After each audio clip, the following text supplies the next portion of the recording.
Hi friends, this is Syed. Welcome to my channel. ఈరోజు మనం చూసుకున్నట్టయితే 5 రూపీ నోట్ 1962కు చెందిన 5 రూపీ నోట్ గురించి మాట్లాడుతున్నాము. సో ఇక ఈ నోట్ గురించి మనం మాట్లాడుకోబోయే ముందు ఎవరైనా సబ్స్క్రైబ్ చేయకపోతే సబ్స్క్రైబ్ చేయండి. సో ఈ వీడియోని లైక్ చేయండి.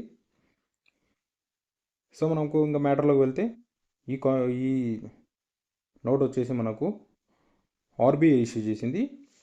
1962 నుంచి 1967 వరకు ఈ రకమైన నోట్లు అనేటివి మనకు ఎక్కువ మింట్ చేశారు. సో దీని సైజ్ చూసుకున్నట్టయితే 120 mm బై 73 mm వస్తుంది. ఇది రెక్టాంగిల్ షేప్ కాబట్టి. సో మనకు ఇప్పుడు మనం నోట్ చూసుకున్నట్టయితే నోట్ మధ్యలో వచ్చేసి మనకు guaranteed by the central government and reserve bank of India అని ఉంటుంది. So I promise to pay the bearer on demand the sum of 5 rupees, హిందీలో వచ్చేసి 5 రూపాయ, at any office of issue అని ఉంటుంది. సో అలాగే దాని క్రింద చూసుకున్నట్టయితే reserve bank of India governor యొక్క సిగ్నేచర్ అనేది ఉంటుంది.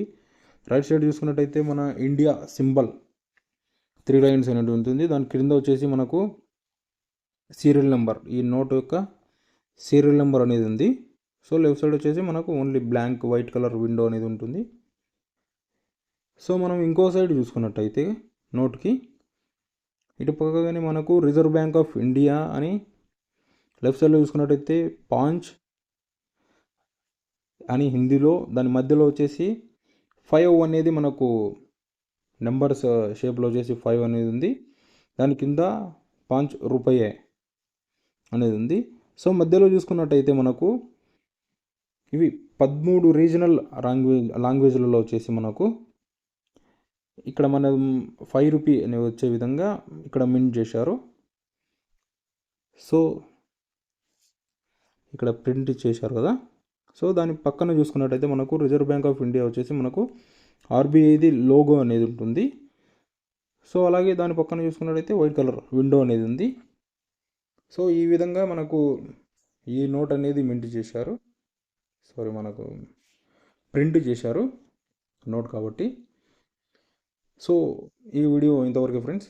ఒకవేళ దీని వాల్యూ మనం చూసుకున్నట్టయితే 400 to 600 దీని వాల్యూ అనేది ఉంటుంది. ఎందుకంటే కన్నా దీని వాల్యూ అనేది మనకు అకార్డింగ్ దాని మింట్ని బట్టి, అంటే మనకు ఎక్కువ కాయిన్ అయినా కానీ మనకు నోట్ అయినా కానీ ఎక్కువ ప్రింట్ అయినా కానీ లేదంటే మింట్ అయినా కానీ ఆ కాయిన్ వచ్చేసి వాల్యూ అనేది తక్కువ ఉంటుంది. ఎందుకంటే కన్నా మన దగ్గర ఎక్కువ అవైలబుల్గా ఉంటాయి కాబట్టి. ఏవి అనేది తక్కువ అయ్యి ప్లస్ వచ్చేసి మనకు సర్క్యులేషన్లో కానీ మన దగ్గర అవైలబుల్గా ఏది తక్కువ ఉంటాయో దాని వాల్యూ అనేది పెరుగుతూ ఉంటుంది. సో అది ఫ్రెండ్స్, దీని వాల్యూ వచ్చేసి మనకు 400 to 600 వరకు ఉంటుంది. ఈ వీడియో ఇంతవరకు. ఇంకా ఈ వీడియో నచ్చిందంటే please like, share, subscribe. Thank you for watching.